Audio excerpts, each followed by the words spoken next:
Irmãos amados, nós vamos abrir a palavra de Deus na carta de Tiago, capítulo 4, versos 2 e 3. Tiago, capítulo 4, versos 2 e 3.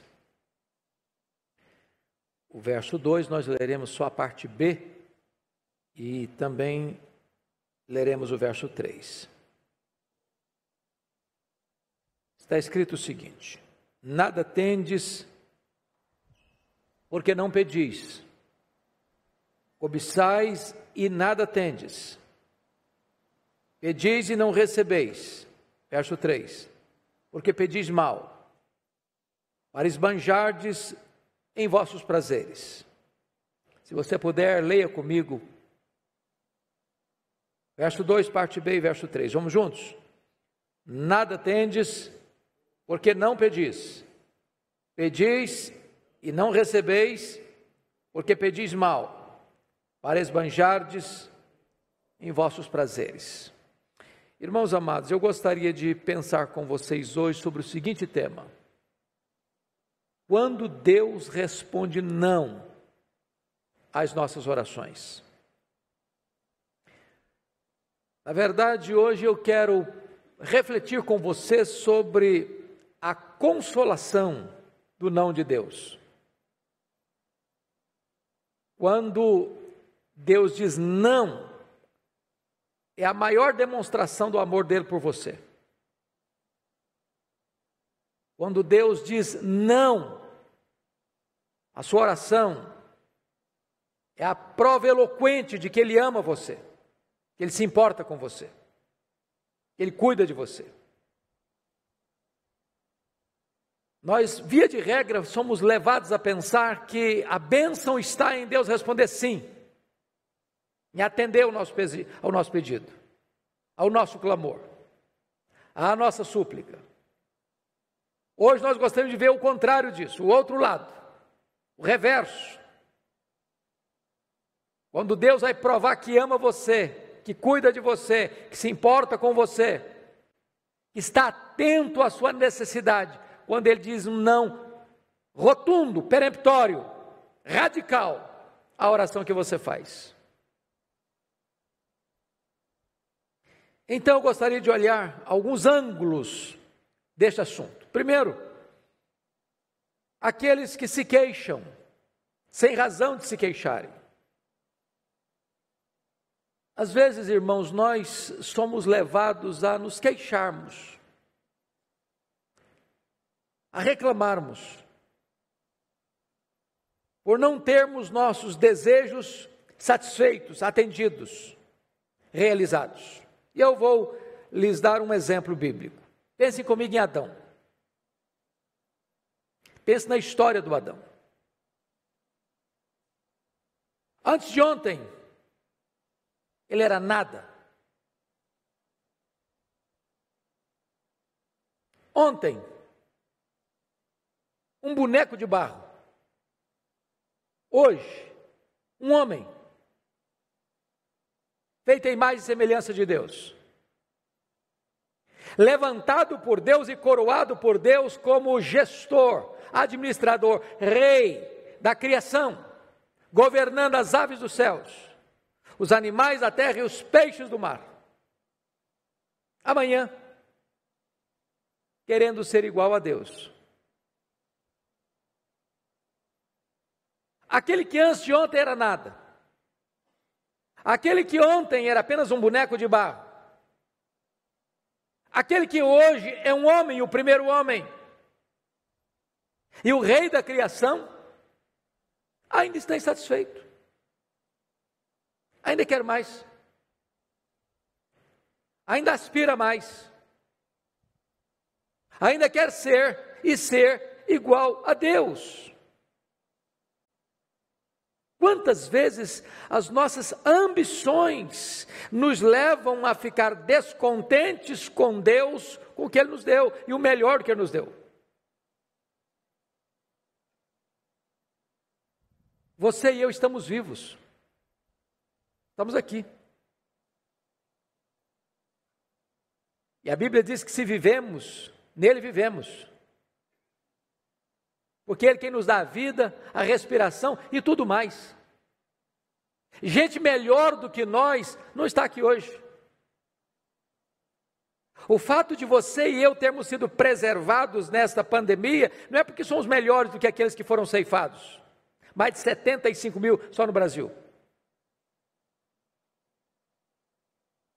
E quantas vezes, estando com vida, estando com saúde, tendo pão na nossa mesa, tendo água para beber, tendo cama para dormir, tendo teto para se abrigar, tem gente insatisfeita. A Bíblia diz, tendo o que comer, o que beber, o que vestir, com isso estejamos contentes. Lá em 2 Samuel, capítulo 7, verso 8, há um verso muito interessante, quando Deus fala do testemunho de Davi, e Deus diz assim, tomei-te da malhada, de trás das ovelhas, para que fosses príncipe sobre o meu povo, sobre Israel. Deus relembra Davi não apenas onde o colocou, mas Deus lembra Davi de onde o tirou. Quem era você antes? Quem é você hoje? Bom, todos nós que estamos aqui, estávamos perdidos, fomos achados, estávamos mortos e recebemos vida. Todos nós que estávamos aqui, recebemos a maior dádiva, a graça salvadora. Hoje você é filho de Deus. Hoje você é herdeiro de Deus. Hoje você é ovelha de Cristo. Hoje você é templo da morada de Deus.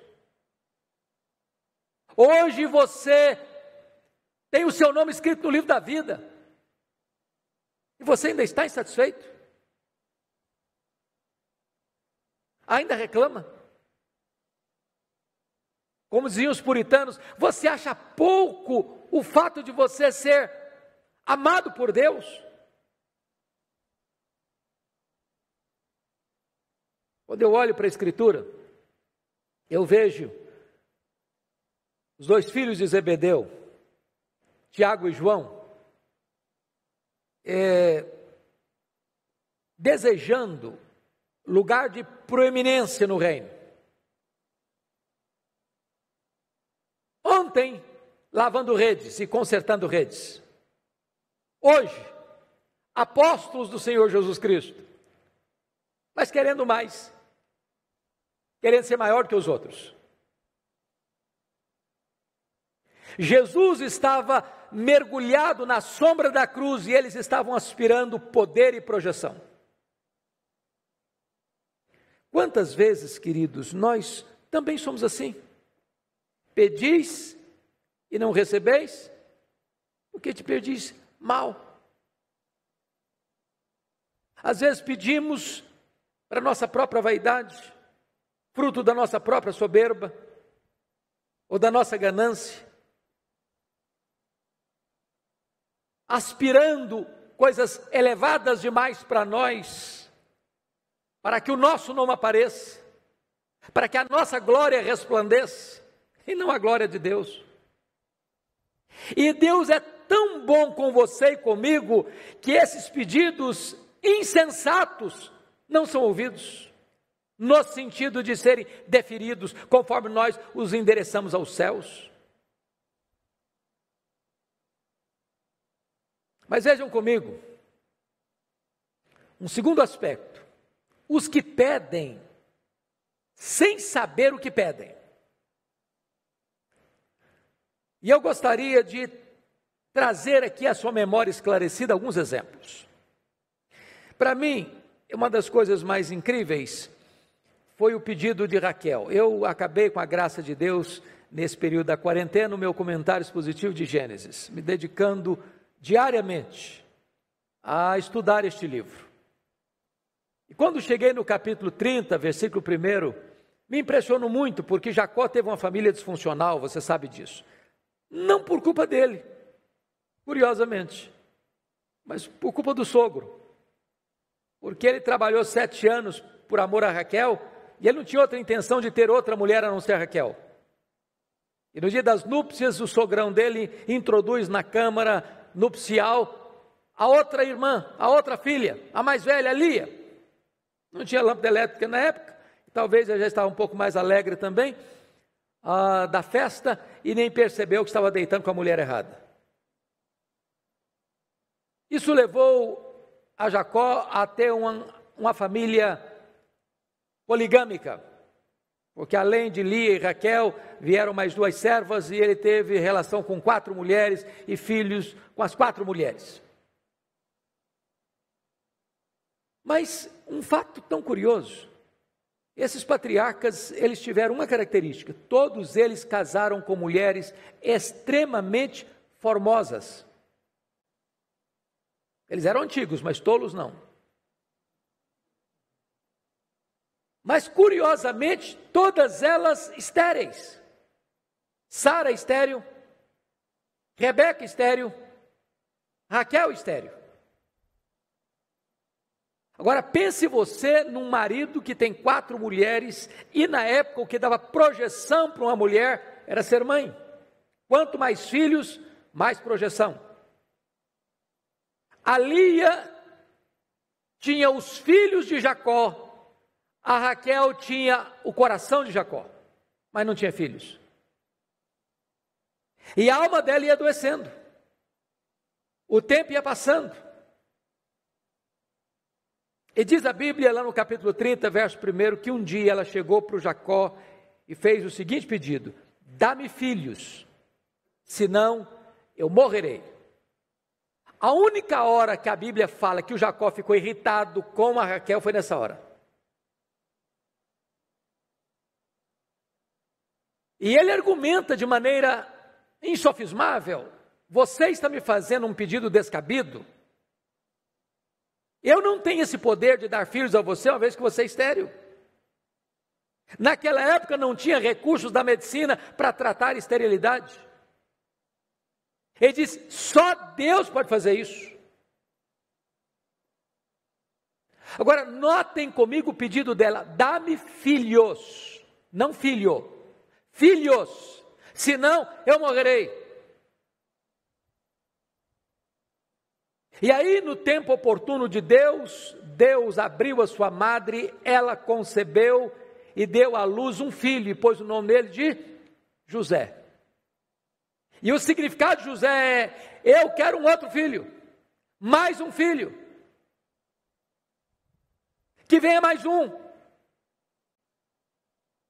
Agora, no exato momento em que o pedido dela foi atendido, ela quer filhos, ela morre no parto do segundo filho.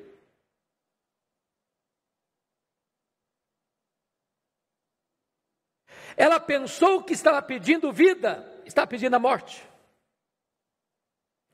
Ela pensou que estava pedindo a felicidade da família, estava pedindo o luto da família, a orfandade da família. Quantas vezes, meus irmãos, nós pedimos ansiosamente, sem saber exatamente o que nós estamos pedindo? Deixa eu lhes dar um segundo exemplo.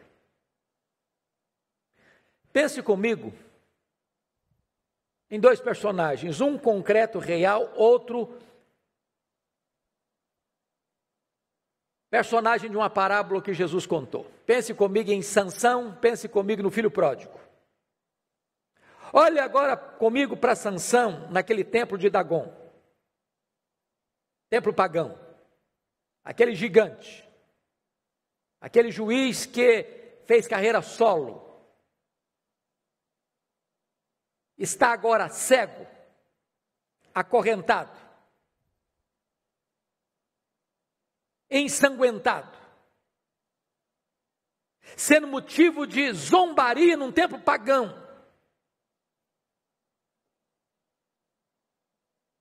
Agora, olhe comigo para o pródigo, talvez com a corneta no pescoço, dentro de um chiqueiro, coberto de trapos e lama, passando fome, não tendo sequer comida de porcos para se alimentar. E eu pergunto a vocês, por que que esses dois personagens estão nessa situação? Exatamente, porque o pedido que ambos fizeram foi atendido. Sansão disse para o seu pai: eu quero aquela mulher filisteia. Seu pai disse: não, filho, essa não, essa do povo que nos oprime, essa de um povo que não adora o nosso Deus. E ele respondeu: eu quero esta, porque só desta eu me agrado, e acabou.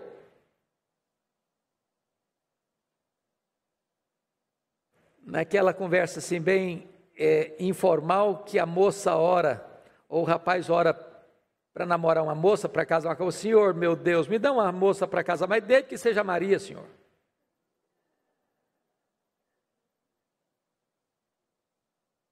Ele pensa que ele que sabe o que é certo, o que é melhor. E porque um pedido de Sansão foi atendido, por causa daquele casamento é que começa a derrocada, a destruição, a ruína de Sansão. E ele termina debaixo de escombros, porque o seu pedido foi atendido, do jeito que ele pediu, sem qualquer mudança. Agora pensem comigo, por que você vê este moço chamado filho pródigo no chiqueiro, na pocilga, coberto de lama, de andrajo, de trapo, faminto, abandonado? Exatamente porque o seu pedido foi atendido. Ele chega para o pai e diz: pai, dá-me parte que me cabe da herança. Aquilo só era dado legalmente depois da morte do pai. Ele dizia: eu não importo mais com a sua vida, para mim o senhor já morreu, o que me interessa é o dinheiro, o que me interessa é a herança, e eu quero ir agora, porque eu quero curtir a vida, eu quero aproveitar a vida, eu quero gozar a vida, eu quero ir para um lugar distante, eu quero viver uma vida regalada, dissoluta, eu quero beber todas as taças dos prazeres. E porque o seu pedido foi atendido, ele gasta todo o seu dinheiro vivendo uma vida dissoluta, com meretrizes. O dinheiro acabou, os amigos foram embora, a fome chegou, e lá está ele passando necessidades. Por quê? Porque o seu pedido foi atendido. Agora pense comigo na seguinte cena. Pediria Raquel filhos, se soubesse que ter filhos havia de custar a sua vida?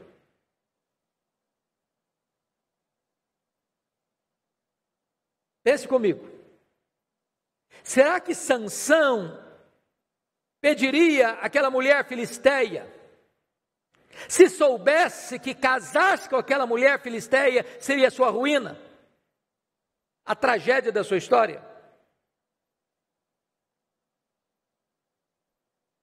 Pediria o filho pródigo a herança antecipada, se soubesse que ele gastaria toda a herança, vivendo a vida dissoluta e terminando essa jornada num chiqueiro, sozinho, com fome?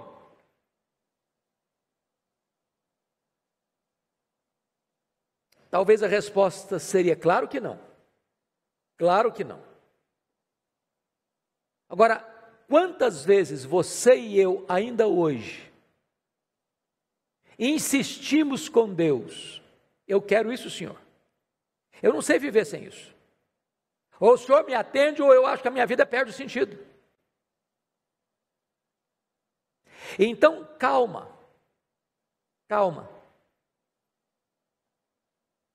porque se Deus está lhe dizendo não, é porque Ele prova que Ele ama você, Ele cuida de você.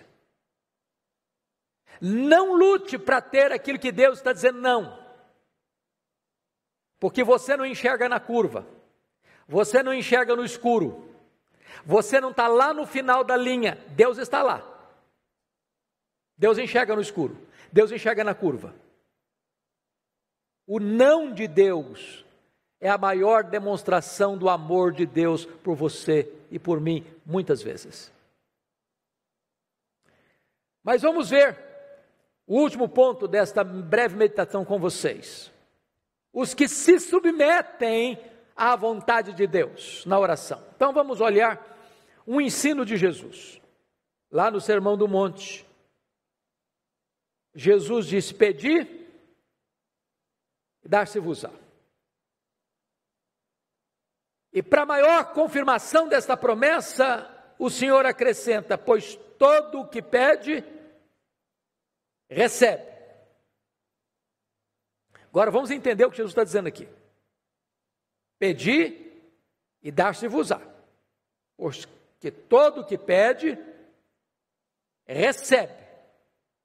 Isso é o que ele disse. Agora, vamos ver o que ele não disse. Ele não disse assim: todo o que pede, recebe o que pede. Está escrito isso? Não. Está escrito que todo o que pede, recebe. Mas não está escrito que todo o que pede, recebe o que pede. E por que não?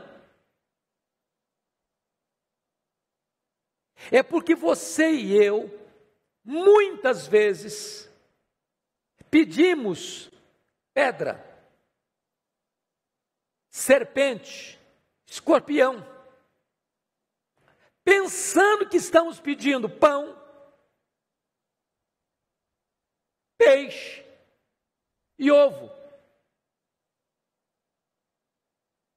A nossa leitura não é clara, a nossa percepção não é apurada, o nosso entendimento é limitado.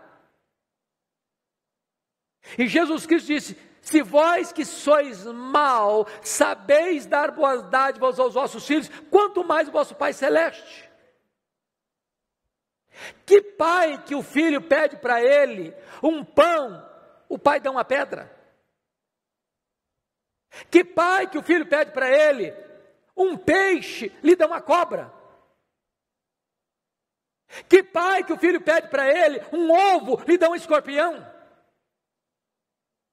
Mas nós tantas vezes pedimos pedra, pedimos serpente, pedimos escorpião. Pedimos aquilo que a gente pensa que vai ser alimento para nós e vai ser veneno. Pensando que vamos ter a razão da vida e encontraremos a morte. Então, se Deus está lhe dizendo não, não insista. Josué Rodrigues, compositor e pastor, tem uma letra que eu gosto muito. Ele diz assim: portas abertas e portas fechadas são a mesma coisa, se abertas ou fechadas por Deus. Quantos de vocês, e eu tenho experiências disso, eu acho que vocês também, de você querer muito alguma coisa, mas muito mesmo, você lutar por aquilo, e a porta foi fechada. Na hora você fica triste, na hora você murmura um pouquinho, na hora você até chora um pouquinho. Depois lá na frente, você começa a entender que Deus estava lhe dando um livramento. Um livramento. Um livramento.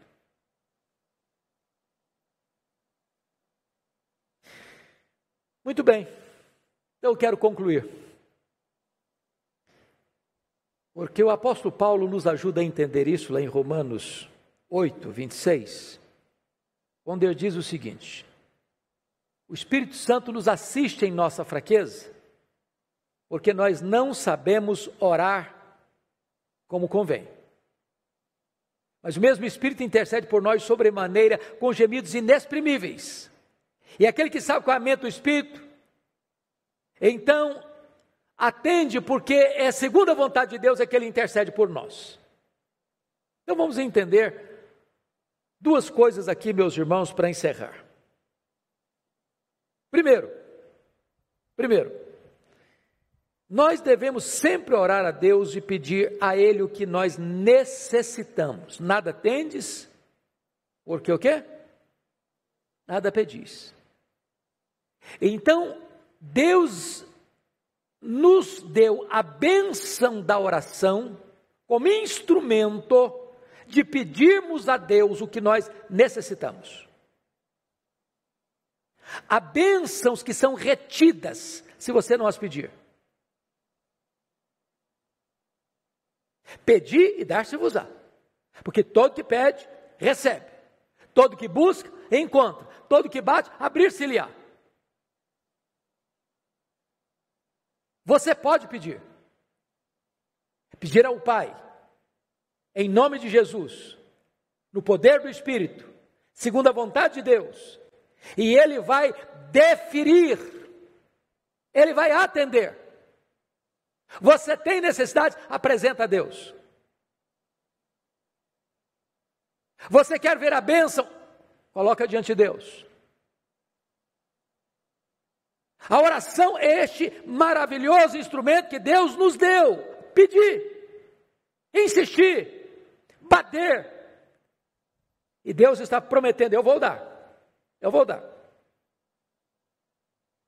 Mas o segundo aspecto, irmãos, e esse é o foco da nossa palavra hoje, é que nós devemos sempre nos alegrar quando Deus responde não às nossas orações.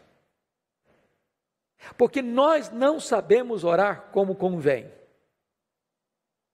Porque eu nem sei o que é melhor para mim.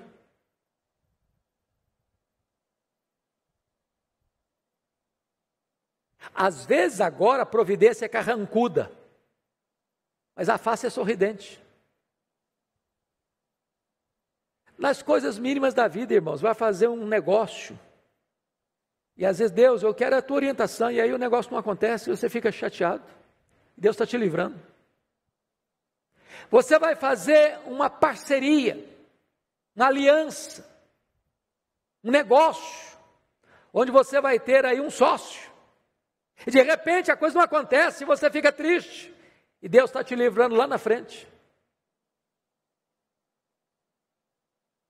Você começa um namoro, um jovem começa um namoro, o namoro não dá certo.